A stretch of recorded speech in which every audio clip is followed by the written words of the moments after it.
Comienzo a un nuevo encuentro del Foro de Política Pública Rosario para Todos. Le damos las bienvenidas a todos y a todas, a nuestros amigos que han concurrido esta noche acá a charlar con nosotros. Esta noche teníamos como interés desde el Espacio Martín Fierro discutir un eje que es seguridad democrática, modelo policial y sistema penitenciario. Para ello convocamos a Laura Bianciotto, que es antropóloga y docente de la UNR, Silvina Tamuz, que es periodista y trabaja en el medio ciudadano, a Natalia Vázquez, que es trabajadora social, y a Jerónimo Ferreira, que es psicólogo. La perspectiva, digamos, desde la que nos interesaba interrogarnos o poner en discusión el tema de la seguridad, en el propio eje que ya planteamos, estaba vinculada a pensar esta temática que tiene una preocupación hoy de primer orden en la agenda política y también en la agenda pública, ¿no? Que ha aparecido construida en diferentes discursos, ¿no? Desde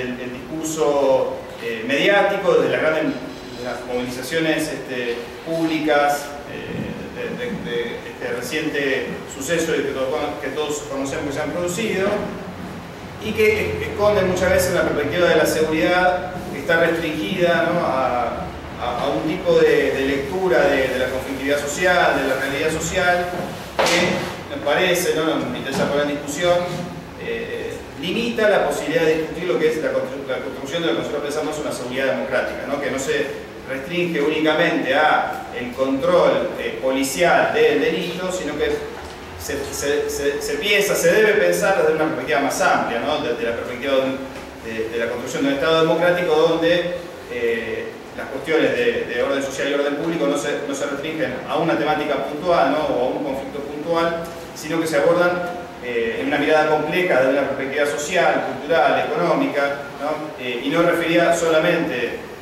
a la problemática que vive un sector social o una clase social o una fracción de una clase social, sino justamente a una mirada más amplia de lo que implica la seguridad pública para todos los ciudadanos de una ciudad, en el caso de Rosario, que es desde donde nos interesa pensarlo, ¿no? Es decir, cómo pensar la construcción de una seguridad pública en la ciudad, en sus diferentes estrategias que tengan que ver con el trabajo de prevención, de control, ¿no? Y cómo eso se articula. Por ejemplo, otro de los debates que nosotros planteamos, que es el sistema penal, el funcionamiento del sistema penal, el tipo de condiciones en las que se alojan los presos actualmente, la función de fondo de organización social que debe tener el sistema penitenciario, cómo eso funciona en relación con la problemática social más amplia. Es otro tema en debate que nos parece muy interesante, sin dejar de destacar también que un tema que ha salido a la luz muy fuertemente en la polémica política de la ciudad, que es por todo conocido el caso Toñoli, ¿no? Es el caso del jefe de la policía de la Policía de Santa Fe, que aparece vinculado al narcotráfico, digamos, la principal cabeza de una estructura monolítica como es la Policía de Santa Fe, que reúne en su fuerza 18.000 hombres, que tiene el principal control de la seguridad en la provincia y que aparece vinculada con uno de los delitos más complejos, ¿no? Donde se pone en discusión no solo ya el caso del jefe de policía y su vinculación con el narcotráfico, sino un modelo policial, ¿no? Que es este modelo de una policía que aparece como autogobernada, ¿no? Que aparece, no controlada en su accionar por el poder político, ¿no? Y donde esa situación pone en discusión, ¿no? La necesidad de, por ejemplo, el tratamiento de los delitos complejos, como es el narcotráfico, la articulación con las policías a nivel federal y con el gobierno nacional, y genera, ¿no? la preocupación de discutir, ¿no? Entonces esto que aparece en algunos discursos únicamente como la interpretación del delito, de discutirlo desde una perspectiva más amplia, que es justamente la aspiración por construir un Estado democrático en todos sus aspectos. Así que bueno, damos comienzo a este panel con la palabra de Laura. Gracias. Bueno, gracias por la invitación y bueno, espero poder ser lo más clara y breve para poder charlar un poco más abiertamente. Bueno, como decía el compañero, yo soy de antropóloga, soy docente de la UNR y bueno, parte de mi trabajo ha sido desde el año 2001 trabajar en relación a la institución policial, focalizando en Rosario, primero un trabajo de investigación dentro de la escuela de cadetes y después ya en el ámbito, digamos, de las comisarías, ¿no? Y tratando de tensar todo este proceso que yo fui realizando durante estos años, en relación a la idea de la política pública, ¿no?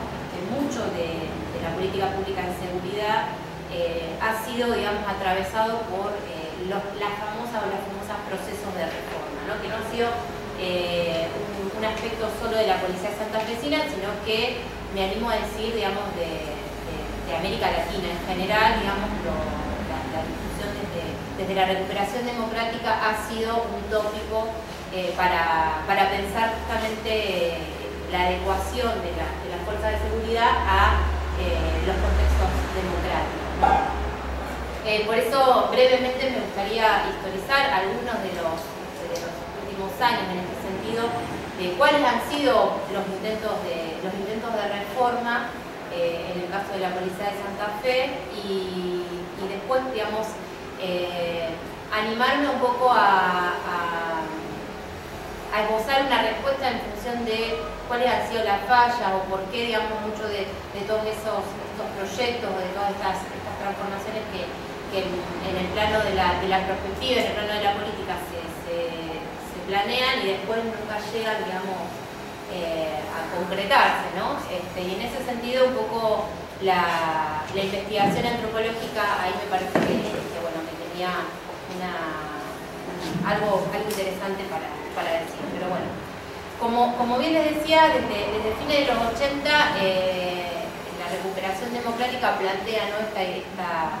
En los distintos países la necesidad de una democratización de las fuerzas de seguridad, ¿no? La idea de que la fuerte influencia que habían tenido las fuerzas militares en las fuerzas civiles hacía que bueno, esa reconstrucción democrática necesitara también o llegara también al interior, digamos, de las instituciones, ¿no? Y también mucho de lo que ahora es, bueno, la gran temática de crecimiento del delito y de la inseguridad comenzaba ya a tener, digamos, desde fines de los 80, ¿no? La idea de cómo transformar una policía en un contexto democrático, pero también atendiendo al crecimiento sostenido que venían teniendo el delito, digamos, urbano. En ese sentido, bueno, el otro mojón y el punto que yo retomo mucho del trabajo de Máximo Soso, el primer gobierno de Jorge Obey un poco intenta esta recuperación, esta democratización de la fuerza y también la idea de la conducción política, digamos, de las fuerzas de seguridad, ¿no? Algo que parece que ahora está bastante alejado. Bueno, la intención en esa primera gestión era la conducción justamente de la seguridad pública, que hasta ese momento venía en manos de las cúpulas policiales, la idea de que los jefes, digamos, de que los lineamientos de la seguridad ciudadana estaban en manos de las cúpulas policiales. Y en ese contexto también, pensemos ya que es mediados de los 90, la relación entre policía y comunidad, digamos, una relación bastante tensa y conflictiva, y también al interior, ¿no? Que eso también me parece sumamente interesante, el nivel de discrecionalidad y de arbitrariedad que dentro de la propia institución, un documento, bueno, que sale en esta época, haciendo este diagnóstico, ¿no? La discrecionalidad en los ascensos, en el régimen de castigos, en el sistema de destinos, que bueno, muchos de los agentes policiales deben prestar servicio en otras partes donde no viven, viajando, o sea, donde su calidad de vida también está bastante desmejorada. Entonces, un poco esta primera gestión de Obey plantea, ¿no? o se propone esas dos líneas, ¿no? Mejorar hacia el interior, digamos, la situación de los propios agentes, pensando en la fuerza que en ese momento la jerarquía y la verticalidad de la institución institución era muy marcada. Entonces la posibilidad de hacer una denuncia, de tener un conflicto abierto con los jefes, etcétera, ahora es difícil, pensemos, ¿no?, en estas instituciones más de 10 años atrás. Como política, como gesto, digamos, importante, en 1997 se crea la Dirección de Asuntos Internos, justamente con esta idea de regular y regularizar todo lo que se sucedía al interior. Y se presenta algo que después tampoco se trata, un proyecto de ley donde se pretende derogar y transformar lo que son las dos leyes madres de la institución, que es la ley de personal y la ley orgánica, ¿no? Todo lo que tiene que ver con los ascensos, con las licencias, con las condiciones de trabajo y por otro lado con las incumbencias, digamos, del personal, ¿no? Algo que nunca se trató y que también tenía que ver con las disputas internas dentro del partido y particularmente con toda la línea del reutemismo, que es la que sucede en el 99, y también esta idea de que la gestión de Reutemann puede ser entendida como contrarreformista porque justamente hay un retroceso en todos los intentos de reforma, la neutralización de la Dirección de Asuntos Internos, y en su momento también los incipientes movimientos de sindicalización o los primeros intentos que ahora están quizá un poco más consolidados, en su momento eran duramente castigados, ¿no? También no es casual que esto se exprese de esta forma más allá del lineamiento ideológico de Carlos Reutemann, o sea, como la figura, ¿no?, de ese proyecto, sino también con la época. Pensemos en el dualismo, pensemos en la tolerancia cero que sale, digamos, a fines de los 90 con toda el aumento de la crisis, de la flexibilización, de todos los conflictos sociales, la idea de la mano dura y el aumento, obviamente, en esto que creo que es la dinámica de la institución, cómo opera, ¿no?, el crecimiento o no de la tasa del delito. Ahí, digamos, operan estos y se abre un poco las líneas más duras y más inflexibles dentro de la institución, ¿no? Y creo que como dato más objetivo para pensar en cuáles han sido las consecuencias de esto, el seguimiento estadístico de los casos de violencia policial habían tenido un incremento y un pico, digamos, importante en esta gestión, ¿no? Y pensemos en el pico de las muertes, digamos, de diciembre trágico del 2001, donde, Rosario tiene, digamos, creo que la mayor cantidad de muertos en el país, ¿no? Que también algo que la comisión en su momento estableció, digamos, no fueron dinámicas propias del 2013 de esa situación, sino que eran justamente dinámicas institucionalizadas y formas de operar en otras, que se daban en otros casos.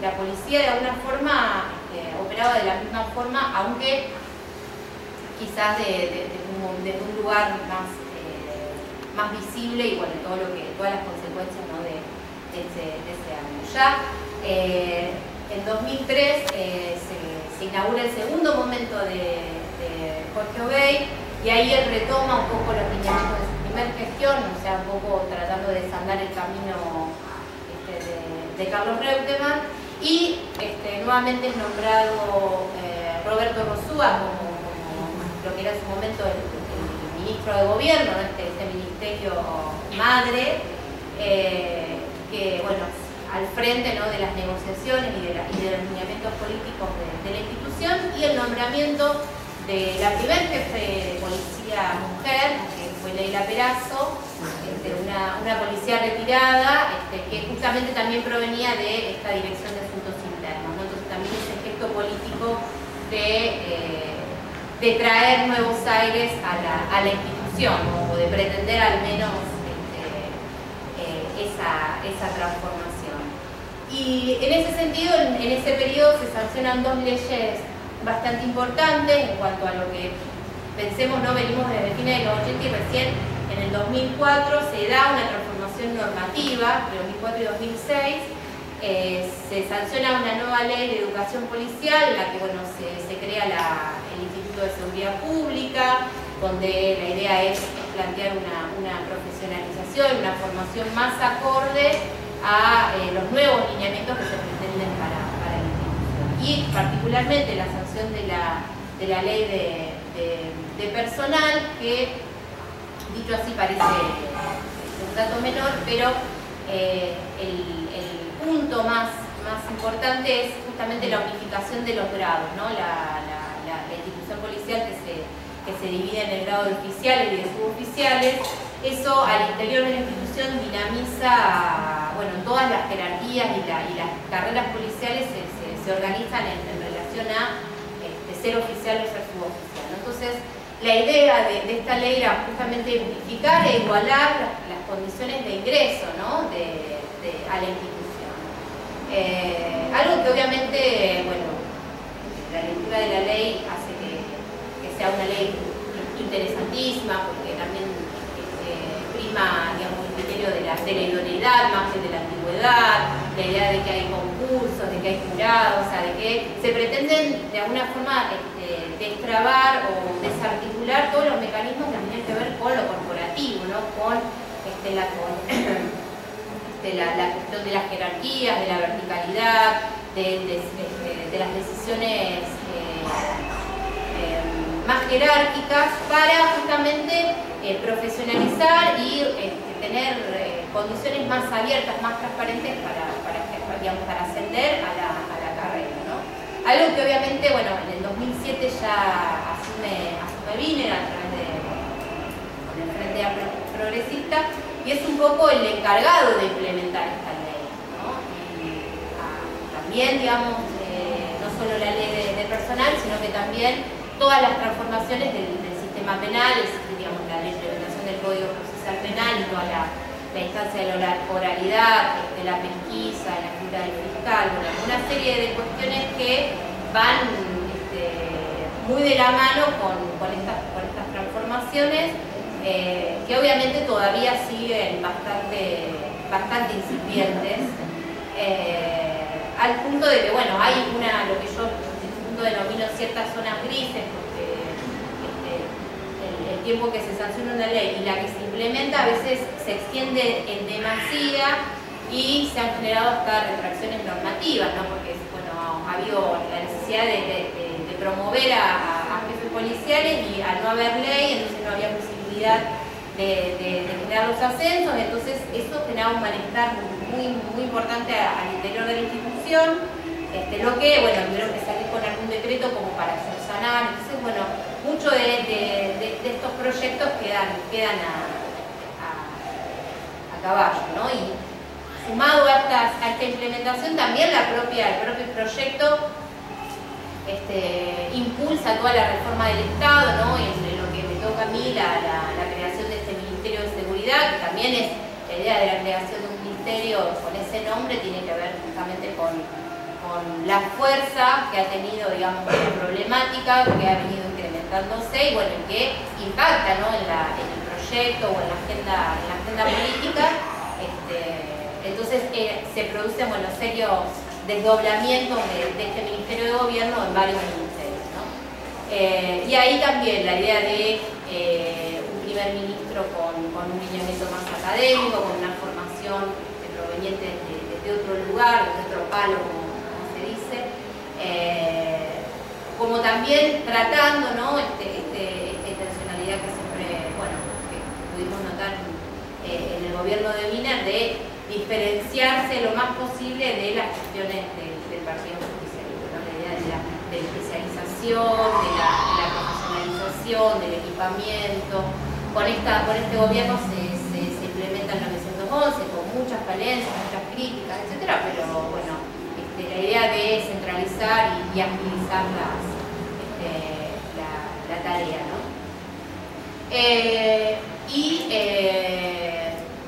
En esta gestión también se crea la que ahora, en el caso Toñoli, ha vuelto a tener mucha figura mediática, la Secretaría, digamos, de Control de Fuerzas de Seguridad, que es creada en el 2009 después de las denuncias Raffo, no sé si lo recuerdan, este oficial que había filmado toda la red de corrupción creo que era con el juego clandestino. Bueno, denuncias que quedaron bastante en el aire, pero un poco también esto muestra cómo ciertos hechos van catalizando la agenda política, ¿no? La política pública a veces no es de arriba para abajo, sino que a veces salen determinados hechos que terminan traduciéndose en ciertas acciones, como esta creación de esta secretaría que la verdad que no volvimos a saber hasta el caso Toñoli, ¿no? Y ahí también se produce un quiebre en la renuncia de este primer ministro, Daniel Cuenca, que no cuenta con el apoyo, digamos, ni de la institución, ni también ha habido conflictos con el sector penitenciario. Y asume, digamos, Álvaro Gaviola y Horacio Girardi un poco a los fines de terminar, ¿no? con la gestión hasta el 2011. Y ahí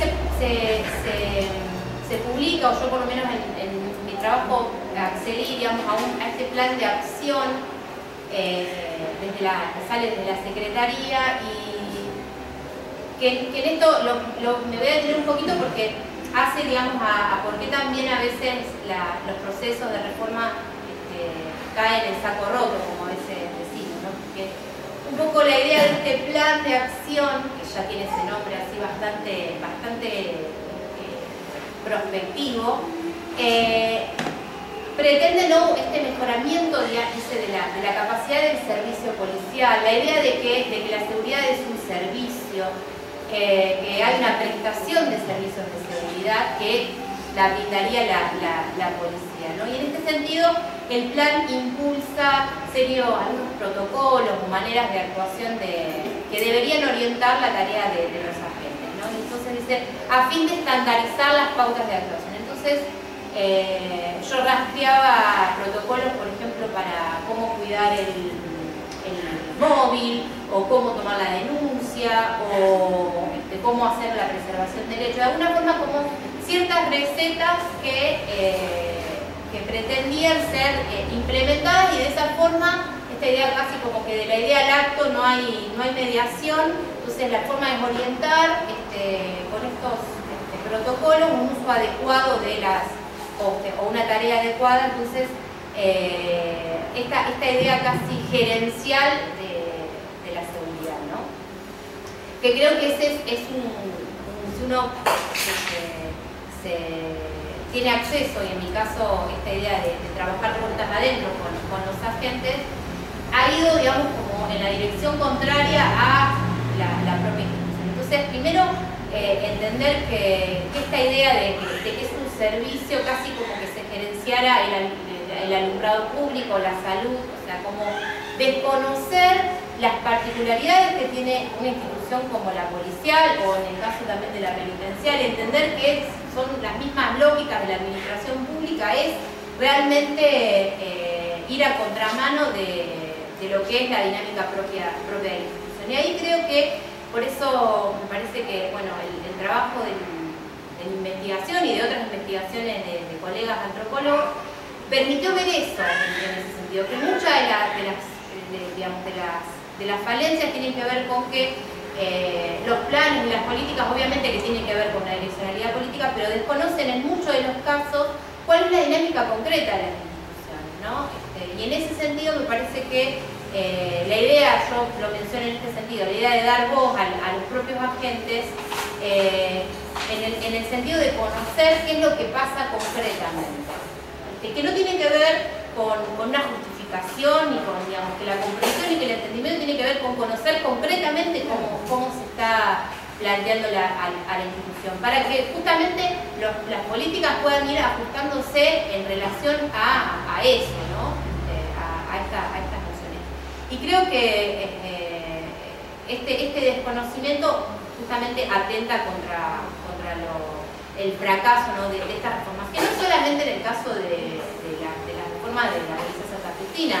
El caso de la Policía Bonaerense, que siempre es más resonado, también ha sido bueno, bastante exitosos. Vemos que ha habido esta idea de una purga policial, de una ley de emergencia policial, en la que había, digamos, también niveles de arbitrariedad importantes en cuanto a los agentes de seguridad, ¿no? Entonces, ahí me parece que yo traigo, digamos, a la mesa dos cuestiones. Primero, las condiciones de trabajo concretas de los agentes de la institución, ¿no?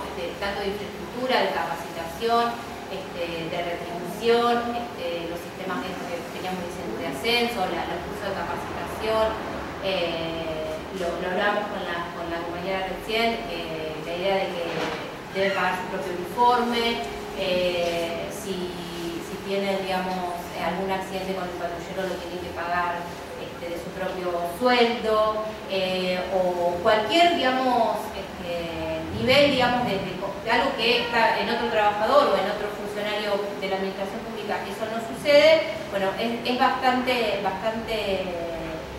dura, digamos, las condiciones de trabajo, que parece también un dato menor en términos de planes de reforma, planes de política pública, pero es lo que termina, y eso es lo que un poco yo pude ver en mi trabajo, es lo que termina organizando la tarea cotidiana, o sea, el miedo a salir con el patrullero porque si choco me va a pasar esto, o el miedo a investigar, o una serie de cuestiones que tienen que ver con, bueno, lo paradójico, ¿no? Que el propio agente policial se siente inseguro realizando su trabajo, cuando en realidad es aquel que debería brindarnos seguridad.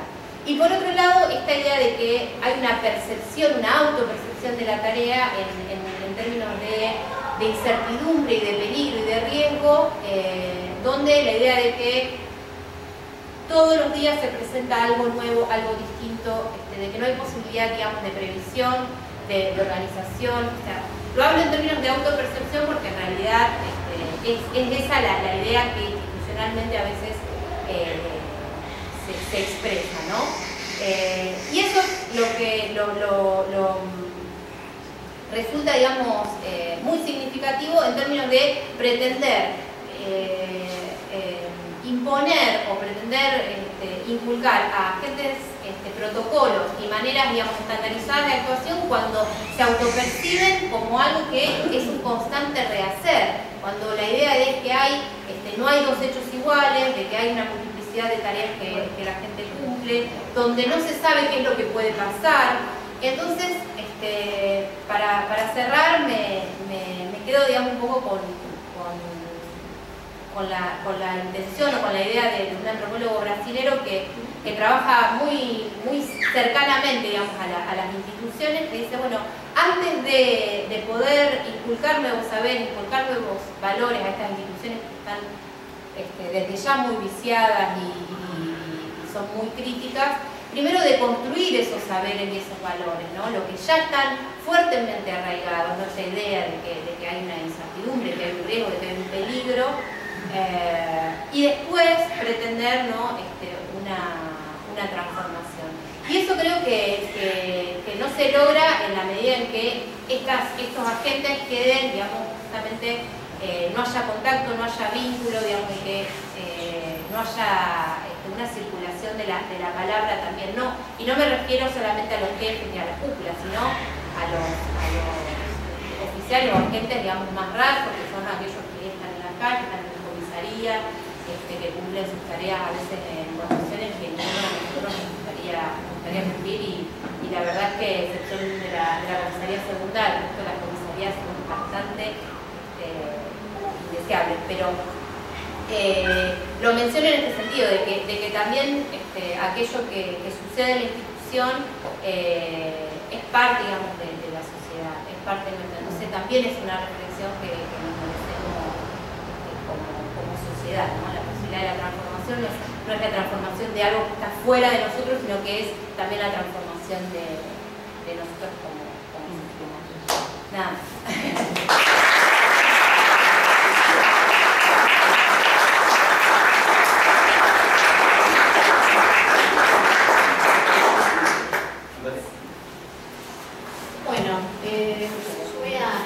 Dar cuenta de algo del orden de nuestra experiencia como trabajadores integrantes de los equipos profesionales en las cárceles de la provincia. Pensaba que, bueno, teniendo... ¿Se escucha? ¿Sí? Teniendo en cuenta el tema convocante, seguridad democrática, modelo policial y sistema penitenciario, que se da en el marco de un ciclo, pensar la ciudad para transformarla. Bueno, me parece que esto da cuenta de que si hablamos de seguridad democrática hablamos de una disputa de sentido, porque la compañera con la historización, con este recorrido que hizo, de alguna manera también da cuenta de que en esa disputa o en esa disputa, o digamos, de sentido o de sentidos, no hay linealidades. Y que, bueno, digamos, en ese proceso mínimamente el objetivo es ir generando algunas grietas, ¿no? En aquello que es del orden de lo hegemónico y que va en una dirección opuesta a una seguridad democrática.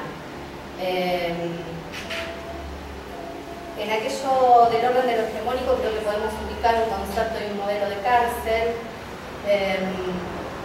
que si hablamos de un concepto y de un modelo de cárcel, estamos hablando también de la disputas de poderes,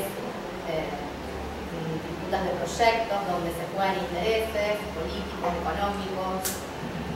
Creo que el modelo de cárcel quieta o cárcel depósito, como se le llama, es el más apropiado para hacer juego con una forma de conseguir la seguridad, el delito, una forma de conseguir el delito como un problema que se configura en sí mismo, como un problema de orden moral, biológico. Desde ese lugar se genera un estigma y se demoniza a la población de algunos sectores de esta sociedad. Creo que es una mirada que tiende a individualizar y a obturar la posibilidad de pensar cuál es el sentido social del delito. Para la población esta cargada de estigma, la población joven de los barrios más pobres de la ciudad, hay un conjunto de instituciones que de alguna manera los espera para reforzar ese estigma. Y bueno, la cárcel es una de esas instituciones. Creo que, bueno, cotidianamente todos escuchamos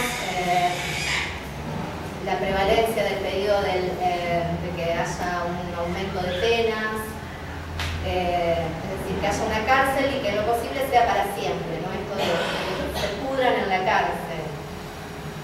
El otro día lo escuchaba Ganón, el defensor general, en una instancia que se crea con la reforma del Código Procesal Penal. Él hablaba sobre la importancia de dar la batalla cultural, o en todo caso de seguir dando la batalla cultural. Y hablaba de, bueno, la banalización él se refería a qué es aquello que se nombra cuando se habla de violencia. Yo creo que, bueno, también esto se puede traspolar a qué es lo que se nombra cuando se habla de seguridad. O cuando se habla de la policía y la cárcel como las instituciones que supuestamente vendrían a garantizar la seguridad. Sin embargo, bueno, cabe la pregunta, ¿qué seguridad? ¿Para quién sería esta seguridad? Para algunos sectores de la sociedad la seguridad sería que esta población que cargue con el estigma esté presa, decíamos antes, ¿no? Voy a retomar otras dos cuestiones que señalaba Ganón en esa actividad, una que tiene que ver con, él hablaba de la creación del enemigo interno, cómo se da un reemplazo de la figura del subversivo como enemigo interno por esta población, fundamentalmente la población joven de los barrios pobres, ¿no? Esta población, contrariamente a lo que indica el derecho positivo, la norma del derecho positivo, en realidad es culpable hasta que se demuestre lo contrario, ¿no? En un primer momento. Sí lo dicta el sentido común de la sociedad y los altos porcentajes de poblaciones pobres que habitan las cárceles de la provincia. Entonces, bueno, cuando hay un enemigo interno se tiende a a eliminarlo, haciendo uso de las fuerzas represivas del Estado. Creo que en este mismo sentido también se puede ubicar o pensar estas guerras entre bandas vinculadas a las redes del narcotráfico, donde muchos jóvenes quedan como rehenes y mueren cotidianamente en los barrios. Bueno, y el otro punto tiene que ver con la dicotomía entre derechos humanos y seguridad, que trazaba un paralelo, entendiendo que puede haber varios puntos de encuentro con la teoría de los dos demonios. Creo que bueno, ambos son marcos conceptuales que justamente vienen a reforzar esta demonización, este estigma, pero justamente desresponsabilizando al Estado, a los diferentes niveles de las gestiones de gobierno que tienen una responsabilidad en torno a la garantía de derechos a la salud, a la educación, al trabajo, a la vida misma, ¿no? Entonces, bueno, en estos esquemas se oculta que en realidad se llega a la cárcel con toda una trayectoria vital previa de privaciones. Entonces, este modelo de cárcel quieto, cárcel depósito, sería el modelo, digo así como ideal, en realidad, bueno, siempre hay disputas, pero es el modelo en donde se proscriben todo tipo de derechos. Prevalece el encierro del tiempo continuado en el pabellón, configurando un escenario propicio para la violencia, para la utilización de la violencia, en estos escenarios donde prevalece justamente la ausencia de otros derechos que, como decía, vienen de antes, no se generan solo en la cárcel, ¿no? La cuestión en torno al trabajo, los espacios culturales, recreativos. Entonces, bueno, estamos hablando de un tipo de seguridad que es negatoria de derechos, por lo tanto es una seguridad antidemocrática. Bueno, mencionando esto, quiero relatar muy brevemente algo del orden de nuestra experiencia como trabajadores. Nosotros como profesionales, trabajadores sociales, psicólogos, terapistas ocupacionales, abogados, fuimos convocados en el año 2008 a trabajar en el marco de un proyecto de política pública. Los ejes centrales de ese proyecto son 5, o fueron 5. Hay una tensión en si son o fueron, según quien lo mire y quien lo piense. Los ejes son democratizar la prisión, abrir la cárcel, garantizar derechos, reducir daños y reintegrar socialmente a pesar de la prisión. Claro que desde un primer momento estos lineamientos de trabajo implicaron grandísimas limitaciones, porque estamos hablando de llevar adelante un proyecto de democratización en una institución con raigambres muy fuertes, en una cultura jerárquica, militarizada, de disciplinamiento, de normalización, lo que define, como señalaba también Laura, un modelo propio de gobernabilidad. Más allá de esas limitaciones, sin embargo, en un momento estos lineamientos de trabajo siempre fueron definiendo ciertas modalidades de nuestras prácticas y en un primer momento se le daban algunos respaldos políticos, más allá de la falta de recursos, presupuestarios, del montaje de dispositivos que implica sostener una política pública. Pero bueno, en algún momento estaba el margen de posibilidad que como trabajadores, poniendo el cuerpo a esto, se pudieran generar algunas cuestiones que mínimamente tiendan en esa dirección de democratización de la cárcel. Este proyecto suponía la apertura de una cantidad de espacios educativos que se pudiera completar, porque me pregunta, ¿hay escuela en la cárcel? Sí, hay escuela en la cárcel. Sin embargo, que saquen a un muchacho del pabellón y lo lleven hasta la escuela que está dentro de la misma cárcel implica justamente un trabajo de puesta del cuerpo de los trabajadores que se comprometen con este tipo de trabajo, es un esfuerzo muy muy grande. Ahora, en algún momento, yo estoy diciendo así como un recorrido demasiado rápido, ¿no? Pero tiene muchísimas más complejidades que uno puede nombrar en un tiempo así acotado. Ante el continuo retroceso y el vaciamiento de la política pública que se fue dando desde Fundamentalmente, diría desde mediados de la gestión anterior, hablo de la gestión que conducía el Ministerio de Seguridad del gobierno de Wiener, se empieza a agudizar sobre finales de esa gestión para terminar de instalarse completamente el desmantelamiento en los comienzos de la gestión neoliberal. Entonces, como una de las formas de enfrentar este paulatino vaciamiento y entendiendo justamente que para poder garantizar derechos de los sujetos con los cuales trabajamos es necesario también poder ejercer derechos nosotros mismos como trabajadores, es que fuimos dando algunos pasos en torno a la gremiación, entendiendo a la cuestión gremial como un espacio en donde también necesariamente tiene que ser un espacio de problematización de nuestras prácticas, no está escindido. Ejes centrales de este proceso han sido comisiones de trabajo, van de la mano de las comisiones de asistencia o de existencia, de las comisiones para la garantía de derechos. Bueno, de manera paralela a este proceso en donde se intenta implementar esta política pública que mencionaba, los ejes que creo que se sintetizan en esto de democratizar la cárcel, se mantiene vigente el decreto ley 81-83/78 de la última dictadura militar, que es el que de alguna manera regula cuestiones inherentes al trabajo.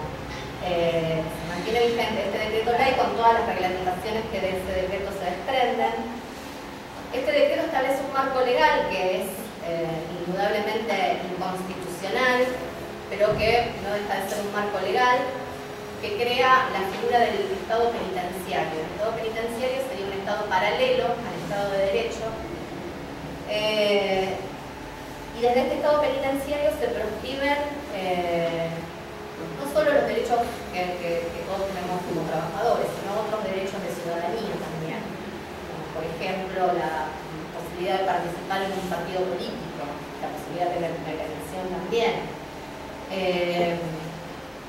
Establece un margen de discrecionalidad muy grande, digamos, para estar sumariados en determinados momentos porque al jefe no le gustó dictar. Bueno, en este marco en donde, como trabajadores, intentamos, vamos maniobrando en los lugares de trabajo para sostener una práctica que se direccione en el sentido de la política pública para la cual fuimos convocados a trabajar, paralelamente a que empezamos a utilizar el gremio como un ámbito de denuncia, desde donde fuimos generando desde principios de este año documentos que hacían público justamente el vaciamiento de la política, el vaciamiento de este proyecto. En este marco se empiezan a ir configurando algunas situaciones que nos llevan a hablar claramente en términos de persecución ideológica. Así es que, haciendo uso de este decreto ley, empiezan a proliferar una cantidad de sumarios de intención de situaciones a los compañeros que apuestan a sostenerse en este camino.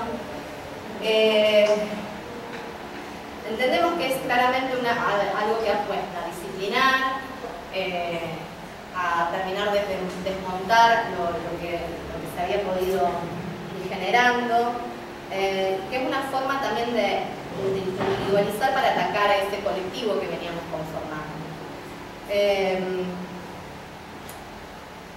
Yo voy a nombrar algunas situaciones testigos como para ser más específica o materializar cómo se va dando esto.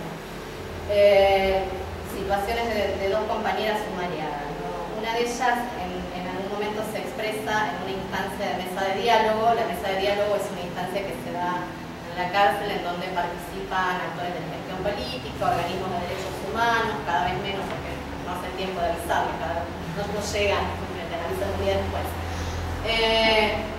Son instancias de diálogo bastante ficticios, ¿no? Porque hay un montaje y un armado, pero instancias de diálogo al fin. Esta compañera sale a respaldar el planteo que hacen algunos delegados de pabellón, fundamentalmente en torno a la mala calidad de la atención a la salud. Ella sale a respaldar este pedido y sale con datos muy concretos. Bueno, al día siguiente esta compañera es trasladada a Coronda, o sea, una cantidad de kilómetros fuera de su lugar de trabajo, 160 kilómetros fuera de su lugar de residencia. El mismo día es notificada de que se le abre un sumario acusándola de trato familiar impropio por sacarse una fotografía con un muchacho preso. Una denuncia anónima que se hace porque alguien tiene una foto de Facebook, bueno, en fin. Por esta situación se le da 35 días de arresto, que también es otra figura que existe todavía en este decreto ley de la dictadura militar. Bueno, como no era suficiente para hacer con esta compañera lo que pretendían, le crean otro sumario acusándola de querer favorecer una fuga porque llevó ropa de una donación, pasando por todos los pasos que corresponden, digamos, para la seguridad, que la requisa y demás.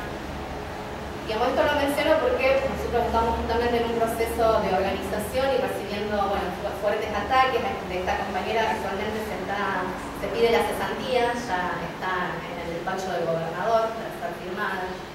Que viene siendo uno de los reclamos fuertes que estamos haciendo, de mano del reclamo que venimos haciendo desde un comienzo, que es la modificación de este decreto ley de la dictadura militar.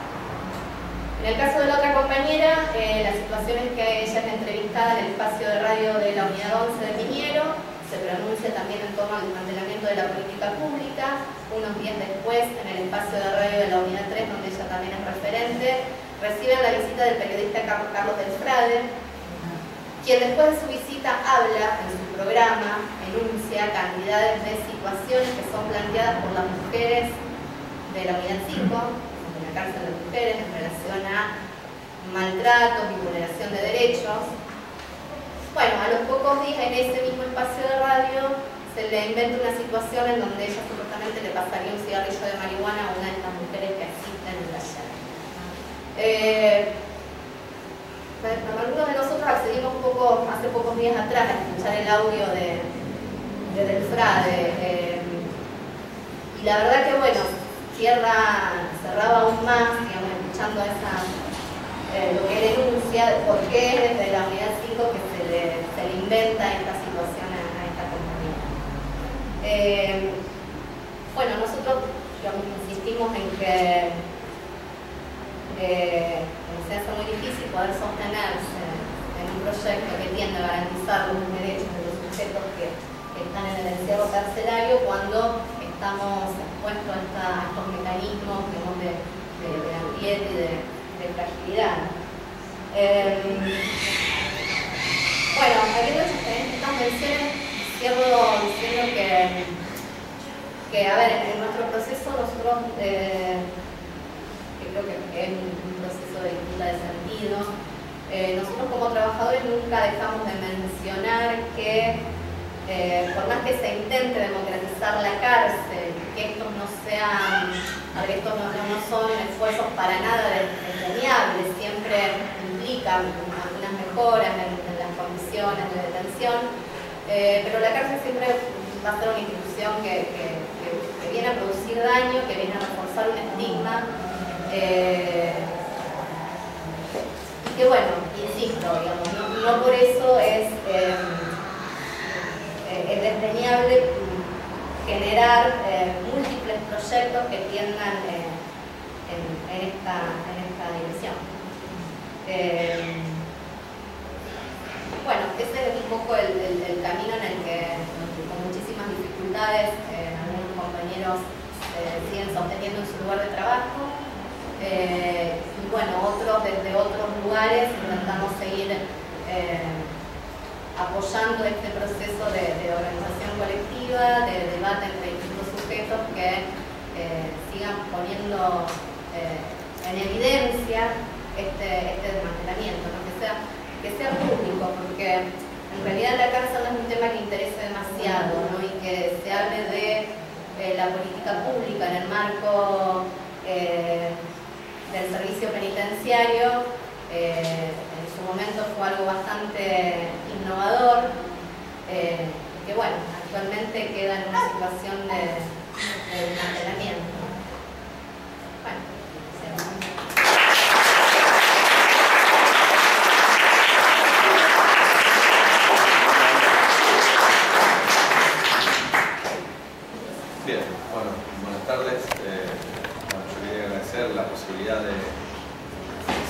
apostando, digamos, a poder hablar y a poder hacer conocer lo que está pasando en la cárcel, pero voy a retomar algunas cosas un poco más lejos, históricamente,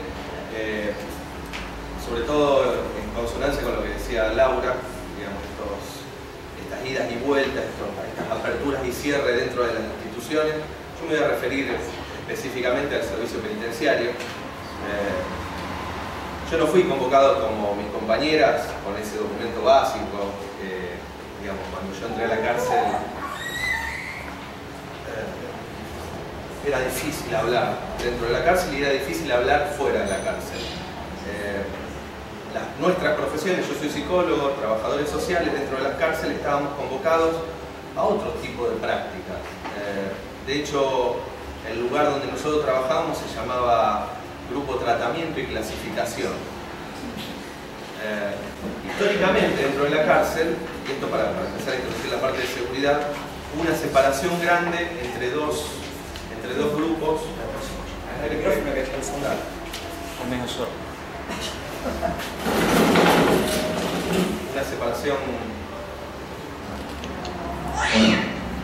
Una separación grande entre dos grupos. Los profesionales que nos encargábamos del tratamiento y el personal de cuerpo general que se encargaba de la seguridad. Digamos, eso dejaba librado a que los únicos que entendían de seguridad fuera el personal de cuerpo general, el que está de uniforme, el que maneja armas. De hecho, esa es uno de los sentidos más fijados al tema de seguridad. Siempre que hablamos de seguridad, hablamos de esta seguridad que tiene que ver con las rejas, las paredes, las armas. De hecho, el dispositivo de la cárcel es para dar seguridad de esa manera, aislar a alguien, segregarlo, apartarlo de acá, de donde vivimos nosotros. Pero, digamos, si bien ese documento básico aparece en el 2008, hubo un montón de intentos anteriores de empezar a generar esta transformación cultural, vamos a decir, que tenía que ver con un cambio político, porque había vamos a decir, sí, parte del gobierno, que la compañera Laura nombraba a Obeid, digamos, la gestión que va desde fines del 2003, principios del 2004, hubo un intento inicial de empezar a hacer un trabajo institucional dentro del servicio penitenciario. Yo el de la policía lo desconozco, pero en el servicio penitenciario esto de formar, capacitar, dar otras herramientas a los trabajadores era una forma de generar democratización, pero sin declararlo públicamente como un documento. Es decir, el trabajo era inverso al de la gestión de Wiener.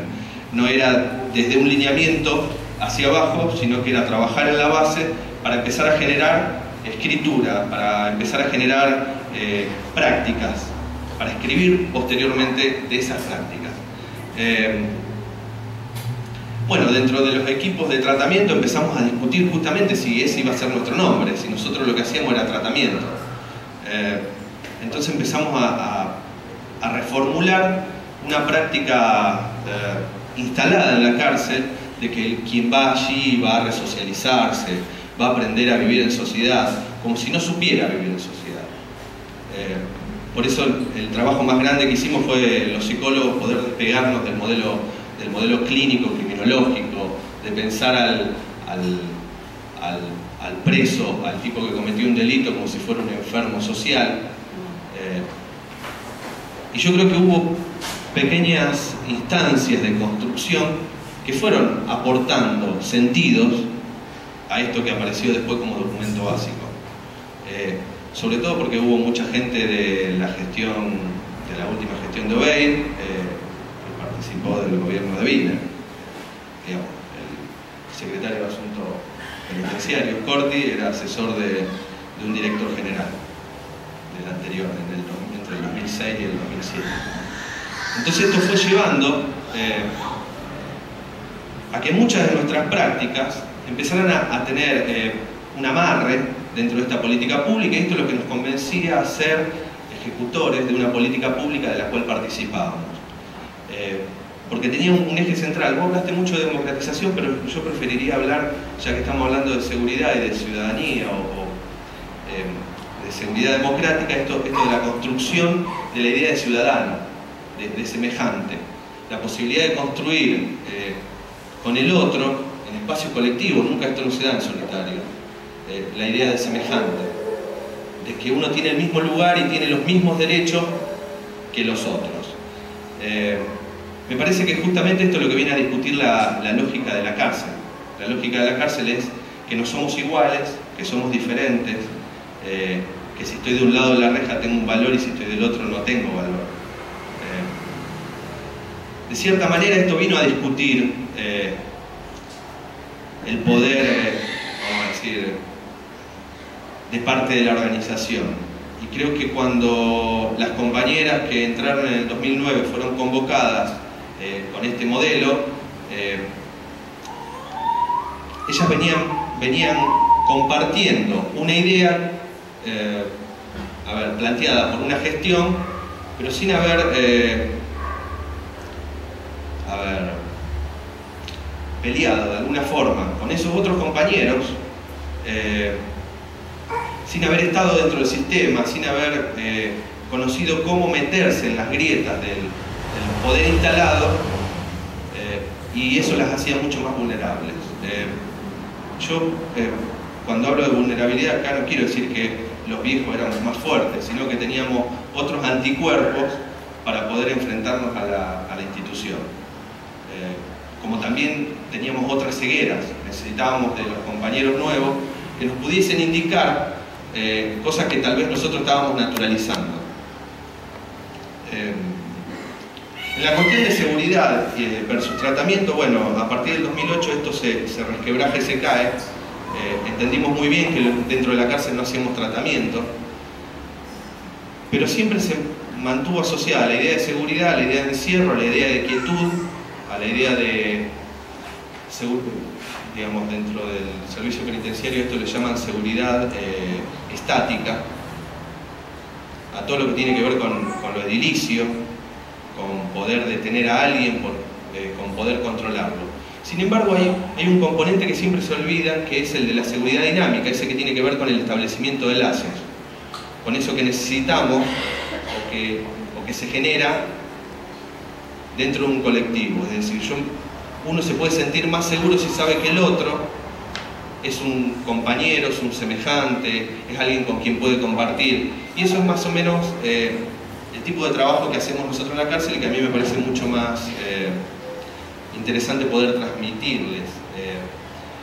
Los psicólogos en la cárcel no hacemos psicoterapia y creo que los trabajadores sociales no son administradores de la pobreza, por lo menos eso es lo que yo siento. Creo que lo que tratamos de hacer es crear ámbitos en donde la persona que esté detenida se pueda sentir valioso, que tiene valores, que algo de él vale, que puede construir, que puede ser un poeta, que puede ser un escritor, un fotógrafo. Lo miro a José porque me acuerdo del taller de radio y del taller de fotografía, pero también me voy acordando de estas cosas que siempre, y yo cada vez que puedo hablar de él lo digo. César González relata de su paso por el sistema punitivo, y César González es un chico que a los 15 años cae. Camilo Blajaki es el seudónimo. Él dice que, bueno, cuando cae estaba todo perdido, encuentra una forma de escaparse, de tratar de huir de ese lugar que era escribiendo, y cuando le entrega este poema de vómito, como dice él, de vómito del buzón, del lugar de encierro, del lugar donde pasó toda la noche mal, a una psicóloga, la psicóloga le dice: pero con esto en la calle no vas a comer.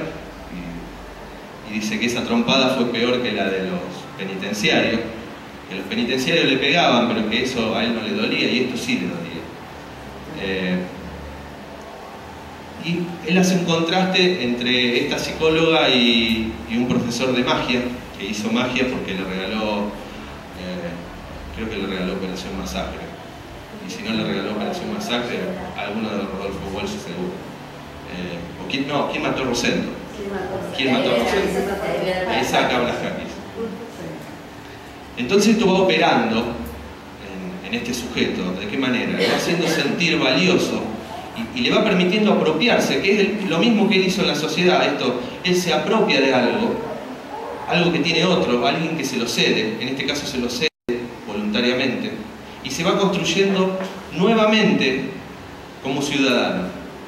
No es que no era ciudadano, él fue privado de su ciudadanía, fue aislado, y creo que eso coincide mucho con lo que nosotros trabajamos, esto como reinsertar a pesar de la cárcel.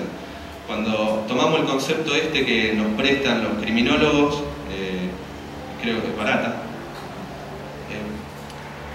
lo pensamos, digamos, como una nueva reinterpretación de esto que podría haber sido entendido como parte de la ideología RE, pero de otra manera. Es aquel ciudadano que fue privado de los derechos de ciudadano, de los derechos civiles, políticos, y que puede construir en un espacio con iguales, con semejantes, que puede construir nuevamente esos derechos, que puede repensarlo, que puede resimbolizarlo. Esa creo que es la forma en la que nosotros venimos trabajando, o por lo menos pensamos. Yo no sé si apostamos, yo no quiero apostar en eso. Yo prefiero jugar de otra forma, no con apuestas. Y creo que cuando se realizan estos ataques selectivos, que puede decir, no se realizan sobre las personas, se realizan sobre la construcción del discurso que pone en cuestión el discurso de la seguridad como encierro.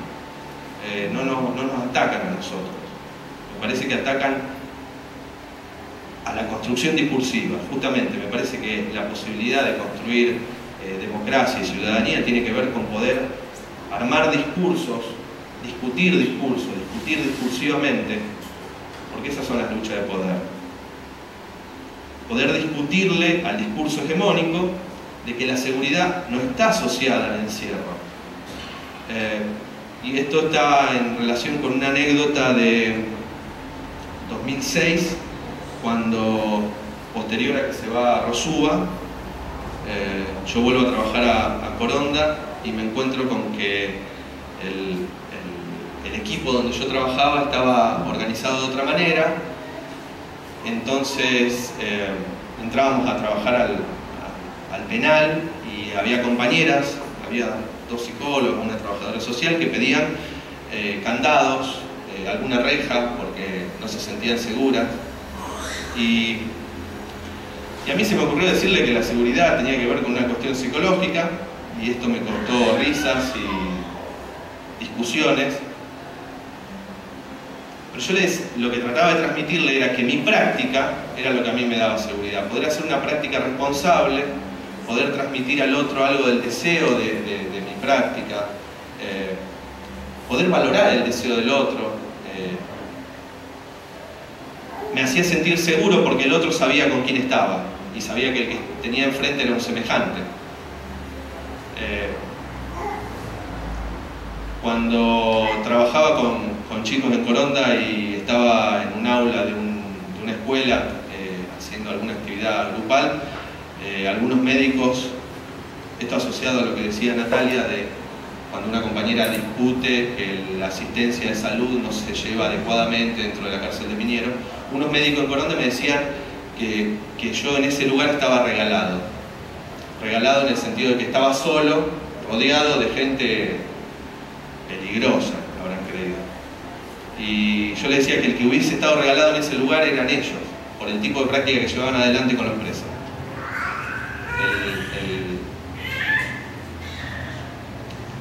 Vuelvo sobre lo mismo. Creo que lo que aporta seguridad es la posibilidad de establecimiento de lazos con el otro en una situación de semejante. Construir al otro como semejante nos daría, y yo estoy hablando de la cárcel, a lo mejor extrapolarlo a lo social sería como un forzamiento, pero la cárcel no es adentro y la sociedad tampoco es afuera.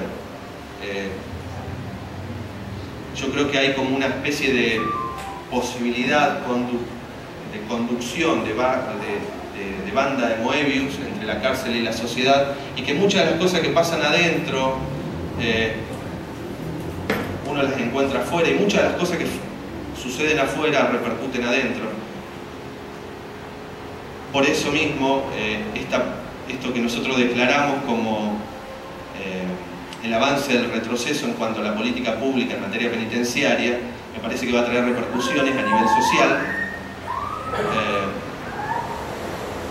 porque, a ver, si la cárcel de Piñero, que es la cárcel que más se parece al modelo ideal de encierro,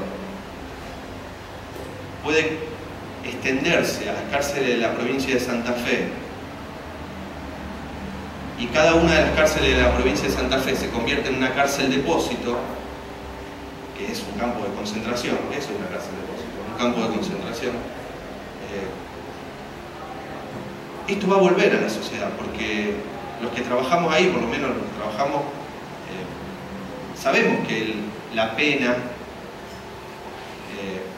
no es indefinida, la pena no es para siempre, la perpetua no existe y nadie vive extraño a la sociedad.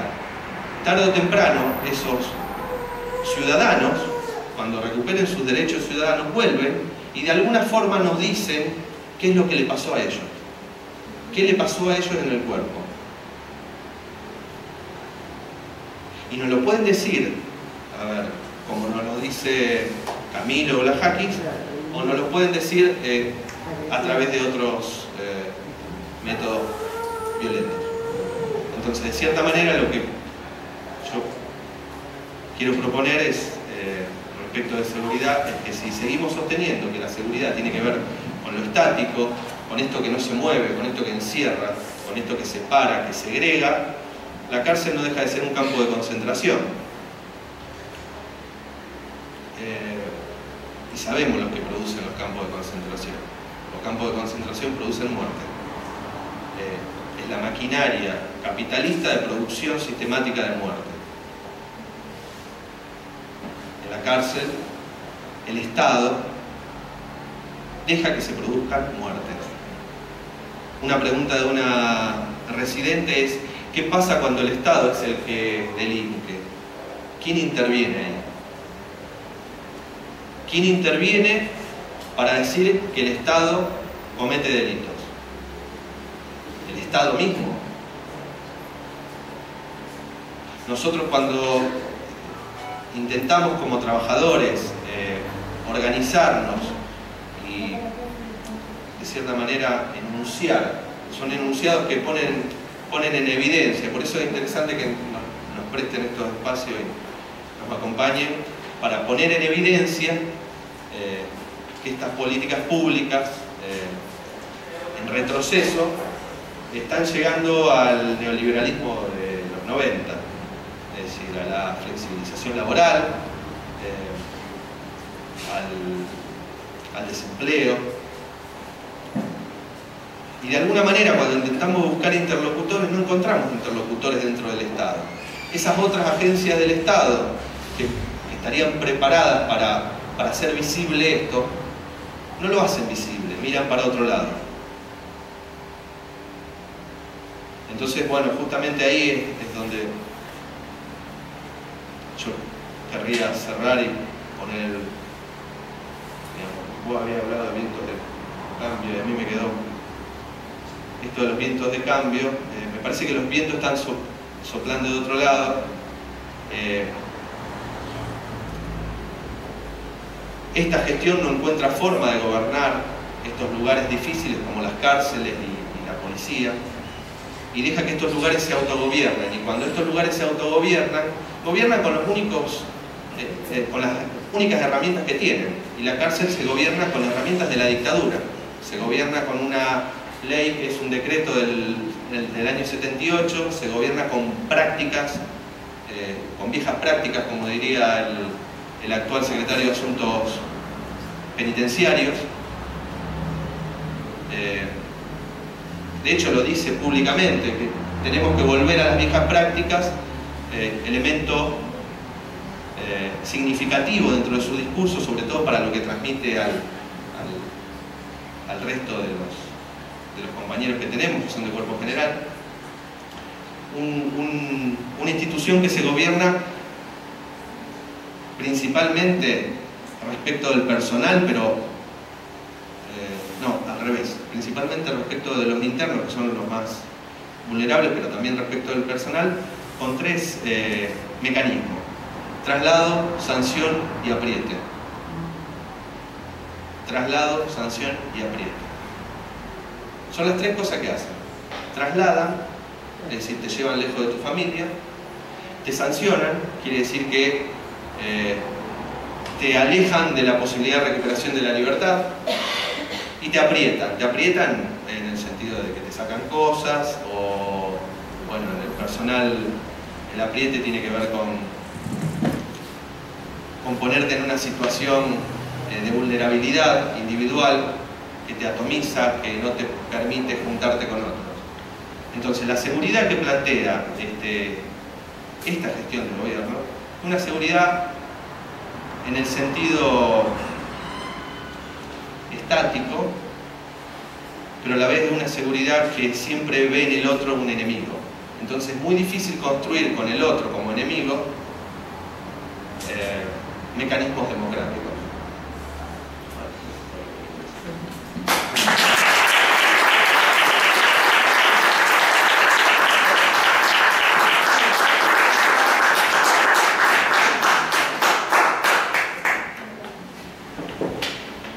Bueno, hola a todos.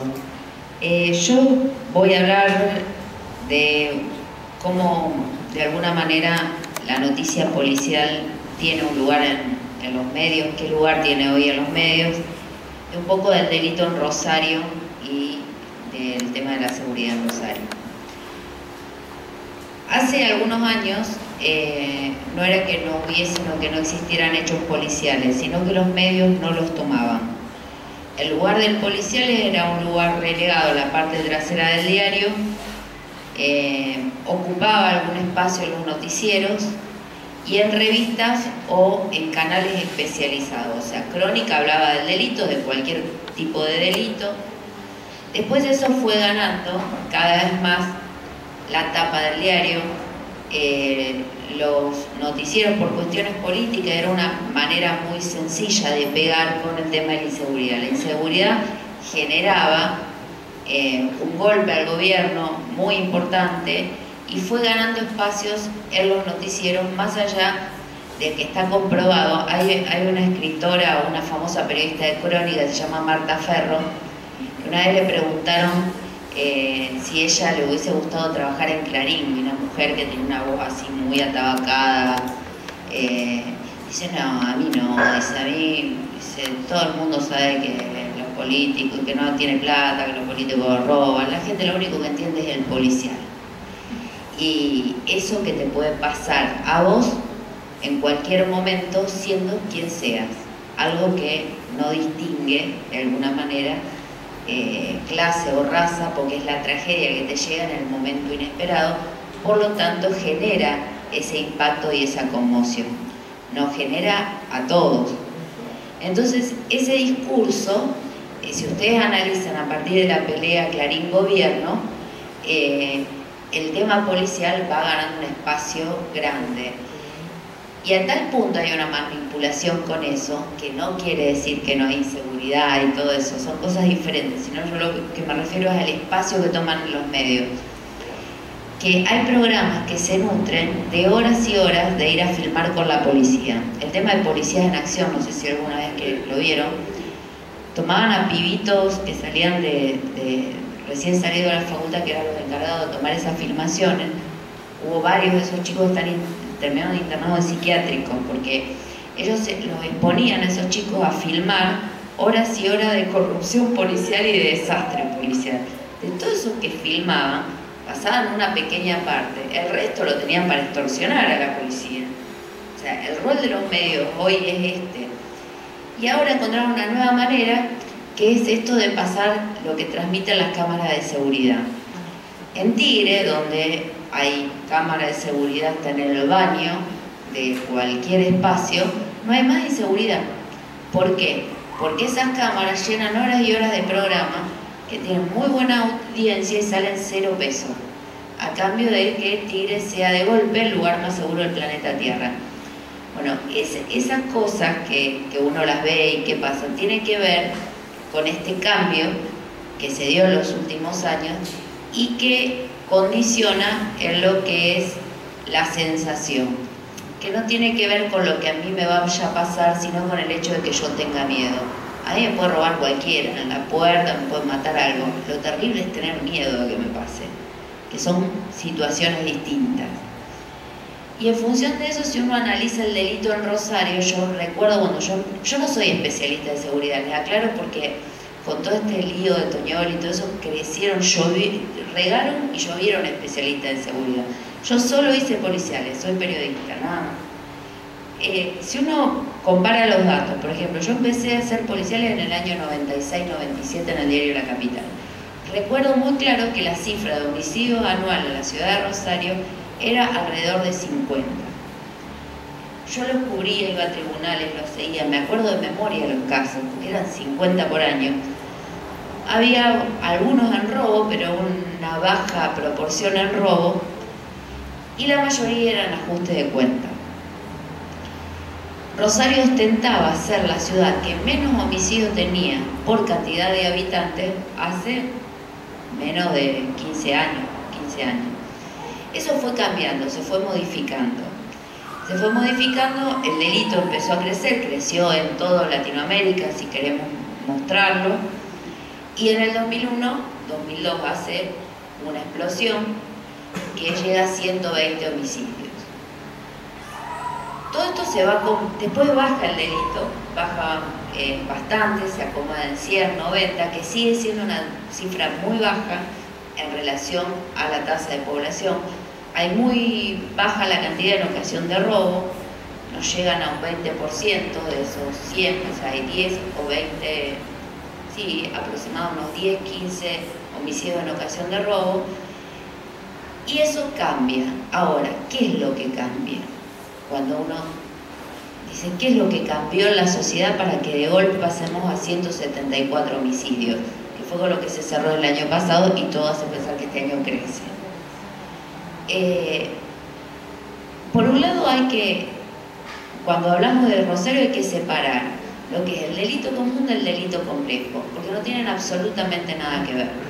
El delito común es el que realmente molesta a la gente, que es el arrebato, que es el que no te deja vivir, el que va a laburar te robaron la cartera, el chico que va a la facultad le robaron la bicicleta, y que es el más común en Rosario.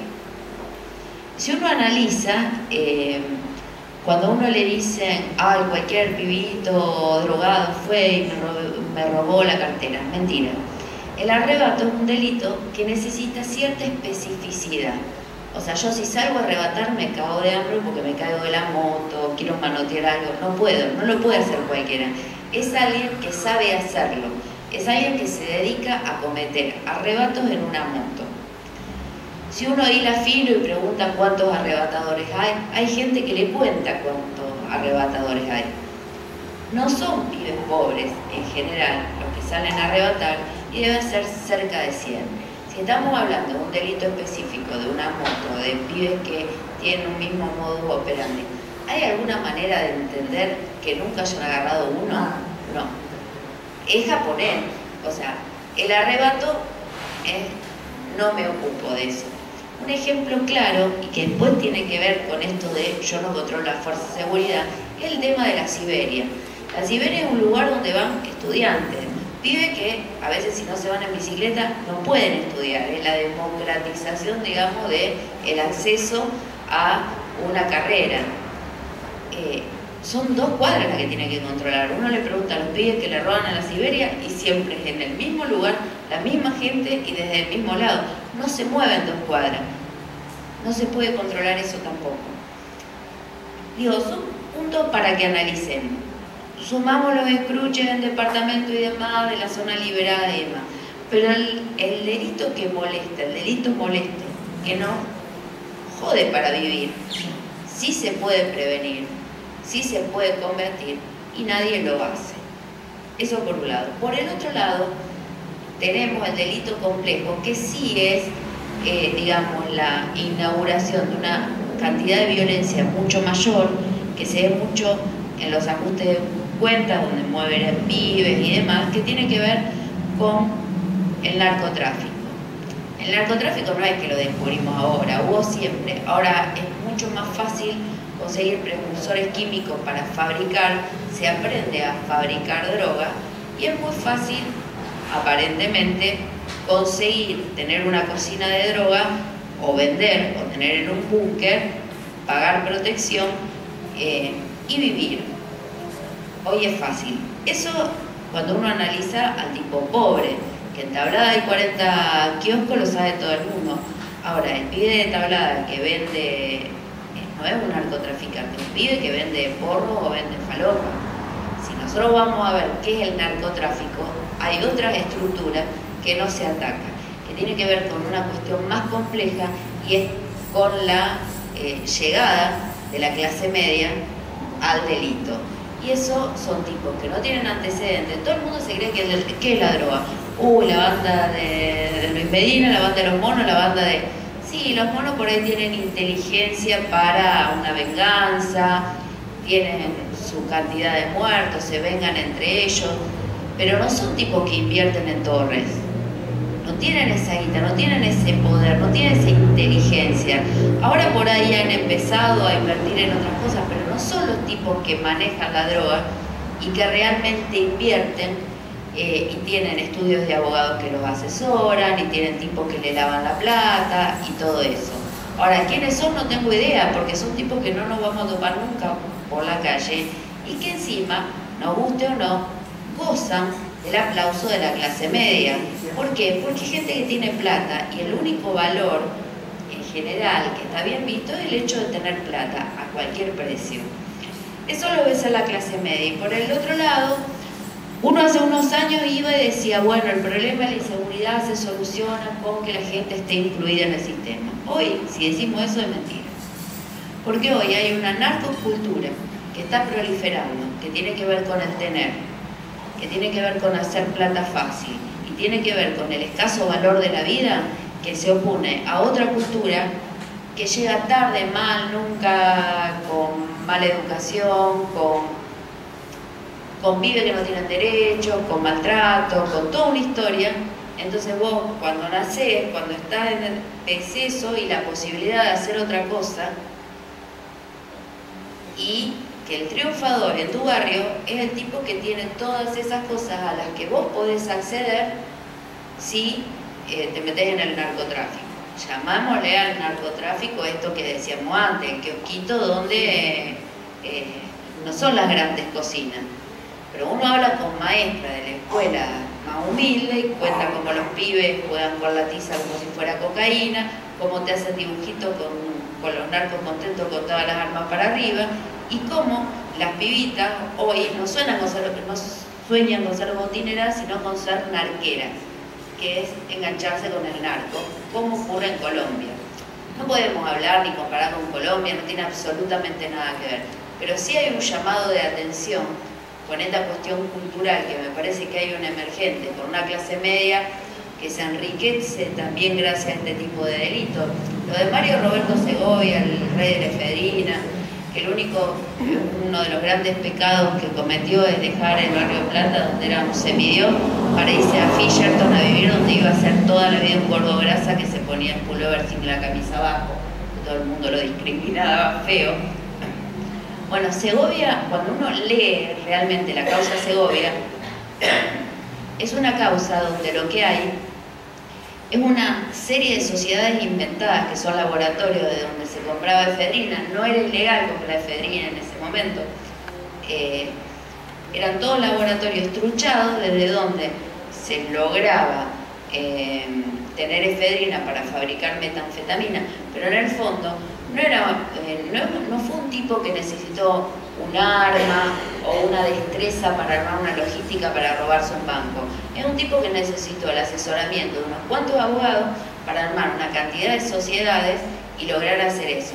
Y cualquiera que haya hablado 2 palabras con Mario Roberto Segovia, yo les puedo asegurar que no puede hacer un contrato ni de alquiler. O sea que ese no fue el ideólogo, el rey de la efedrina no era Mario Roberto Segovia. Allanaron estudios de abogados, allanaron el Kentucky varias veces por el caso de la efedrina. No fue nadie preso, pero fue un contador del estudio Scarpello, pero el dueño del estudio no. Con esa perspectiva que tenemos en 2 grandes áreas, de donde si yo tuviese que trabajar en seguridad, las dividiría claramente, porque no son menores, pero que hay que atacarla de distintos lugares. El narcotráfico hay que atacarlo desde leyes de lavado, desde cómo llegan los precursores químicos, desde cómo se habilita un kiosco en cada comisaría, y una serie de cuestiones más que tienen que ver con eso. Y el arrebato desde una cuestión de seguridad ciudadana, que es lo que permitiría que todos viviéramos más tranquilos. Ahora, de ahí a lo que ocurre ahora, a mí me parece que hay un discurso del progresismo, o de lo que se pretende decir del progresismo, que es seguridad es solo inclusión, y no es solo inclusión. La inclusión es el 100%, si uno piensa un país a futuro, lo piensa con inclusión, si lo pide, come. Todo eso cuando está garantizado, bueno, hay que hacer algo más. ¿Y cómo pensás la seguridad? Yo creo hoy que no la piensa nadie. Vos no podés hacerte cargo de un ministerio de seguridad o pretender manejar la policía y no conocer a un policía. Si yo me tengo que hacer cargo, yo todo esto se lo digo en papa y cebolla desde el lugar que yo lo siento, ¿no? Pero yo me tengo que hacer cargo de una sección de un diario, no sé, son 20, conozco 3 tipos mínimamente, y en 2 de esos tipos confío ciegamente. Si yo me tengo que hacer cargo de 18.000 hombres, ¿cuántos tengo que conocer? ¿En cuántos tengo que confiar? Bueno, no conocen a nadie, no conocen a ninguno. Y ese es el primer problema, que es lo que los protocolos de estos que hablaban, vos hablabas de los protocolos, cómo lavar el auto, cómo manejar el auto, todo, y no sabés que al tipo le entran 4 embargos al sueldo y cobra 0 pesos. Entonces nosotros como sociedad tenemos un tipo armado que cobra 0 pesos. ¿Qué hace ese tipo? Hola, o sea, no lo vemos a eso. O que hacen adicionales, armados 72 horas, más otras 48 que trabajan. Entonces hay un tipo que está, o durmió en algún lado y lo felicito, o hay un tipo que hace una semana que está sin dormir y que está armado. Lo que me suena un poco peligroso. Bueno, estas cuestiones de que no pensamos la seguridad desde ningún lugar, pero no la pensamos porque no era un gran problema. Si lo comparamos con Buenos Aires, la policía santafesina, si bien veníamos de una gestión de Reutemann donde había bastantes casos de gatillos fáciles y había delito y demás, no era el principal problema, no estábamos en la situación de hoy. No era el principal reclamo. Sí había reclamos cuando ocurría un hecho tal o cual, pero no era un problema. Entonces, y esta es una opinión personal, yo creo que lo que dijeron es no vamos a hacer nada, no lo jodemos, muchachos, a lo que se le da la gana. Las cajas negras nunca existieron, no gozan de buena salud, o sea que no podemos decir que la caja negra la manejaba Reutemann y desapareció la caja negra, se fumó del planeta. Hay una estructura que hace 30 años tiene una caja negra y ahora desapareció, eso es un moco total. Y la caja negra, como es un amigo mío, llega hasta Barack Obama, no sabemos hasta quién llega, pero llega a todos lados. No podemos pensar que eso no existe. Ahora, yo creo que hubo un relax en este sentido, la seguridad no es un problema, entonces vamos a hacer la mejor reforma en la justicia. Lo que hicieron en la justicia, a mi punto de vista, es un moco total. Cada juicio oral que hacen es nulo, porque está basado en la pesquisa de la policía, y la policía no le compraron una computadora, no es que no tiene idea. Yo he pisado balas de la escena del crimen, miles de veces que digo que es todo, lo atamos con alambre. Y aparte la policía funciona únicamente en base a buches, no es CSI. La policía todo lo que sabe porque alguien se lo dijo. No hay ninguna otra posibilidad de que lo sepa de otra manera. No sé si está mal que se base en puche, pero después tiene que haber una prueba, y prueba no hay nunca en nada. Entonces, cuando llega un juicio oral, está en el papelón, ¿qué pasa? El tipo, cuando está en el juicio, que el juicio queda en la nada, o el lenguaje que utilizan los jueces, que es incomprensible. Yo fui a un juicio donde le decía, ¿cuál es su a un pibe que tenía que declarar, cuál es su vinculación con la imputada? Y el pibe decía, no sé, hasta que a la cuarta vez que le preguntan, le dicen, ¿la conoce a ella? Sí, la Lucía, mi hermana. Bueno, eso llevó 15 minutos. Si eso no se entiende de qué se trata, si el sistema penal va nada más que pobres, porque esa es la realidad, la cárcel yo nunca me topé con alguien rico, creo que ustedes tampoco. O sea, la mayoría son pibes jóvenes pobres que caen presos. Si no tenemos idea de lo que estamos hablando, es difícil que podamos... ¿Cuál es el plan? El plan era el progresismo, el garantismo con Corti y Fonda a la cabeza, o era Giacometti, un policía que de golpe iba a manejar el ministerio. Entonces teníamos, un día éramos garantistas, el otro día no éramos garantistas. Esa fue la gestión. No sabíamos qué éramos, no sabíamos dónde íbamos, no fuimos a ninguna parte y está todo peor. Y todo eso llevó a un autogobierno de las policías, porque no hay una, hay varias. Si uno lee la sentencia del triple crimen, que es una de las pocas veces que un juez levanta su traste de la silla y se va al lugar del hecho, que Donola en eso es impecable, no lo conozco más que de leer los fallos, pero el tipo se tomó el trabajo de decir, a mí me va a cagar toda la policía, entonces voy.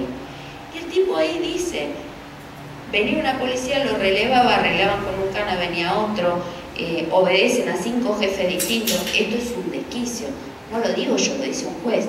Procesaron después a 2 o 3 policías, pero no pasó nada. La policía sigue siendo la misma policía. Y es una policía que tiene un absoluto desgobierno, no hay nadie que la conduzca, no hay, después hubo un sistema de recaudación nuevo. Antes se recaudaba, qué sé yo, una brigada recaudaba, pasaba, repartía. Con Toledo vino la pirámide invertida de recaudación, iba personalmente a recaudar. Entonces después tenía que ir a recaudar en otro lado para abastecerse a sí mismo. Y el racito, el canarazo, que encima que no cobraba sueldo, que se pagaba el botín y toda esa historia, que no tenía un mango, ¿qué iba a hacer ahí? Digo, ¿qué policía creamos? Creamos esta policía. No creo que sea imposible cambiarla, tampoco creo que sea fácil, pero me parece que el desafío es un poco más complejo que decir que Toñoli es narco. Toñoli es un tipo, si uno lee la investigación de la PCA, tuvieron 3 años investigándolo a Toñoli, una prueba no tienen. Y aparte, Toñoli, yo no sé si roba o no, pero no tiene casa propia, no tiene auto, vive con la suegra. Yo no sé si se lo ha gastado en, como decía Mario Vicente Sellanes, en Mujeres Rápidas y Caballos Lentos, o en qué, en algo se la ha gastado, o tiene un testaferro en las Islas Caimán, pero no la tiene visible. O sea, no es de los canas ostentosos. La planta que tiene no es visible. No había otro para mirar, el del costado, el que tenía la casa más grande, el que... No, es Toñoli, Toñoli, Toñoli. Toñoli queda en libertad. Pero cuando uno ve por qué queda en libertad, es porque no lo investigaron. No tenían una sola prueba. Y es vergonzoso también que desde otra fuerza, si yo voy a tirar al jefe de policía de una provincia, mínimamente me garantizo tener con qué tirarlo para un procesamiento. Yo pensé, incluso llegué a pensar que lo iban a procesar por una cuestión de la gente que iba a decir, no, bueno, no lo procesa. Lo mismo pasa, lo comentábamos con él, con Trueta y Ascaini. Ascaini es un narco que vive en Villa Cañato, pero le plantearon pruebas. O sea, no lo detienen porque es narco, lo detienen por un conflicto con la policía. Entonces el tipo queda en libertad porque no había 1 kilo de cocaína. Ahora, si yo avalo eso, también avalo que a mí me pongan 1 kilo de cocaína en mi auto y me detengan como narcos. Y también avalo la barbaridad que fue el caso de este pibe Matías Orsi, que es un pibe que tocaba la guitarra, hacen un allanamiento para otro invento mediático que es el caso Ojito, que eso alguna vez escúchense, la bajan de YouTube, les pido por favor. El pibe viene del San José, no es un villero el que habla. Entonces, no Matías Orsi, me refiero a Ojito. Entonces vos escuchás las grabaciones donde hablan como, parece sacado el audio de Capusotto cuando dice cómo habla el cheto y cómo habla el villero. Bueno, ¿qué te pasa? Rescatate, chabón, ya. ¿Le está pegando? ¿Le pega mucho? ¿Hay sangre? Bueno, escuchás eso. Después, ya que es un narco tan pesado, no lo perdona. Le hace pedir disculpas y lo perdona. Eso, yo no sé, en Disneylandia están esos narcos que le pegan y lo perdonan después que lo cagó con merca. No existe. Bueno, ese es el peligroso narco Ojito, que a lo mejor es narco, que seguramente debe vender, pero no es esa payasada que están vendiendo. Le hallan a la casa, hay un pibe que era músico, que por miedo que le roban la guitarra, se queda a dormir en la casa, lo tienen 20 días preso. Con el agravante que lo trasladan a Ezeiza, con el agravante que su papá lo va a ver, lo ve al hijo preso, le agarra un ataque al corazón y se muere. Eso es terrible. Son cosas mínimamente evitables, haciendo una investigación seria, prolija. El pibe este trabajaba en un call center. ¿Qué narco va a ir a trabajar en un call center? Yo trabajé en un call center, fui una de las primeras que hice telemarketing y tenés que tener una 45 acá o cagarte de hambre para trabajar en un call center, porque es tortuoso. Este pibe no tenía un peso, daba clase de música. No ve eso como un atenuante para decir, bueno, lo investigo, le doy la libertad y que se quede en la casa con los padres, que se presente todos los días. Esto de desparramo, esto de barajuste de la justicia, también construyen un relato que lo toman los medios. Los medios no se preguntan, no leen, nadie lee cuáles son las pruebas contra Tognoli. No, entonces es culpable. Los medios. Ojito, es narco. Matías Orsi, es narco. Entonces, me parece que en esta cuestión de crear un discurso que tenga que ver con lo que la gente quiere escuchar del discurso y que todo es, me parece que no es el camino. Qué sé yo, esa es mi idea.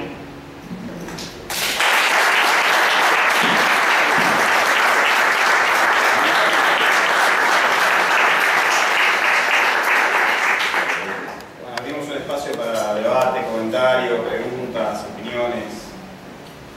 Yo le quería preguntar a alguno de los disertantes, ese espantoso decreto que sigue en vigor, ¿no hay nadie que ha intentado derogarlo? ¿No hubo ningún diputado? ¿Ustedes tienen alguna idea de eso?